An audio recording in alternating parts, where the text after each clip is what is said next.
We won the evangelicals. We won with young. We won with old. We won with highly educated. We won with poorly educated. I love the poorly educated. We're the smartest people. We're the most loyal people. And you know what I really am happy about? Because I've been saying it for a long time. 46% with the Hispanics. 46%. Donald Trump exultant in Nevada last night after his third win in a row. The GOP frontrunner, as he mentioned, winning big with several voting demographic groups and ethnic groups, including Hispanics.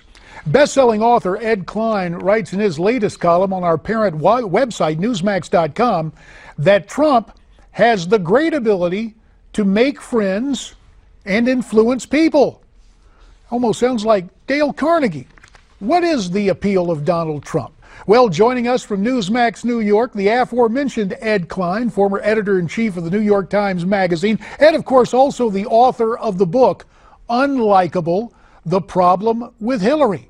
And rejoining us via Skype from Southern California, political commentator Michael Reagan. You can find and follow Michael on Twitter at Reagan World. So Ed, there's no confusing the Donald for Dale Carnegie. You write that he's very human and tells it like it is. What do you think appeals to so many Republican voters? Well, you know, Dale Carnegie said, as I recall, always, if you want to influence people and make friends, always speak in terms of their interests, not your interests, and they will respond. That's exactly what the Donald has been doing. He's been speaking to the electorate in terms of what they're caring about, what's on their mind, what their interest is, what they're afraid of, what they want to achieve. And he's been doing a brilliant job. Michael Reagan, Barry Goldwater's advice was to always start a letter with the word YOU to focus on the other guy. Didn't help him in '64 in that race against LBJ, but your dad had a great gift as a communicator. Part of that was empathy. You have pointed out time and again that Donald Trump is not your dad. But do you see the appeal of Trump in terms of his personality, reaching out and grabbing voters who've become alienated with the process? Well, if I can go back to the book on likability, you know, I've been saying for a long time, I want the Republicans to run against Hillary because she is not likable, and people will vote for people that they like and relate to. Donald is likable. People may not relate in some areas to him, but he is absolutely likable, more likable than Hillary Clinton. And that's one of the things he's got going for him. My father was likable. That's why you got the crossover Democrats came and voted for Ronald Reagan, because even though they may not agree with him politically, they liked him more than they liked their own candidate, Jimmy Carter or Walter Mondale. Let's move now to the other side of the aisle and a candidate whom Ed has written about being unlikable. A former judge is now, or pardon me, a federal judge, maybe soon to be a former judge, has ordered former Hillary Clinton staffers and aides to testify under oath that they did not intentionally thwart federal open records laws by using a private email server when Mrs. Clinton was Secretary of State. The judge said, quote, "This case is about the public's right to know." Ed, is this going to help uncover the real mystery of Hillary and her emails? I think you've just put your finger on a subject that hardly anybody's talking about, and that is District Court Judge Emmett Sullivan. He's an African American. He was appointed by Bill Clinton, and he is tough as nails.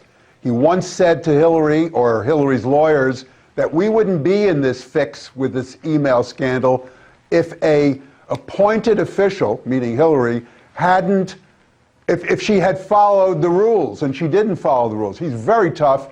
I think this is a major turning point in this whole case, that he has said, okay, go ahead and depose Huma Abedin, Cheryl Mills, Jake Sullivan, and all of Hillary's assistants under oath. Major turning point. And it points out, Michael Reagan, the importance of truly an independent judiciary. Now, maybe I had a Freudian slip calling the federal judge a former federal judge, but under the current climate, with this attorney general, with this Justice Department, with this president? Can this judge prevail, get everybody in there to testify accurately, and is this the beginning of the end for Mrs. Clinton, Michael? I think the key is it is a Bill Clinton appointed judge. So it's not like she can say it's a right-wing conspiracy, in fact, against me. And I don't think this judge is going to have to worry about being thrown off the bench, because I'm not sure that there's always other issues going on in politics. I'm not sure that the President of the United States doesn't want to see Joe Biden in place of Hillary Clinton in the driver's seat to get the nomination for the Democrat Party. And so I think he's going to stay away from it, and I'm not sure he's not hip deep into it, in fact, trying to get Hillary out and get Joe Biden in. Ed, 30 seconds before we go, there is Joe. Is he just Biden his time? Will we see him yet in this race? I think old Michael Reagan has put his finger right on the button. Hillary has been shoved down Barack Obama's throat. He doesn't like her. He doesn't want her. He much prefer Biden. I think Michael is correct. He's going to let this thing take its course, because if it does, there's a good likelihood that Hillary will be out and Biden will be in. All righty. Thanks very much, Ed Klein, author of the book Unlikable, The Problem with Hillary, and Michael Reagan, who you can find and follow on Twitter at Reagan World. You heard what these two gents had to say. Agree or disagree? Send your comments to me at newsmaxtv.com/comments. Grover Norquist will be here when we come back.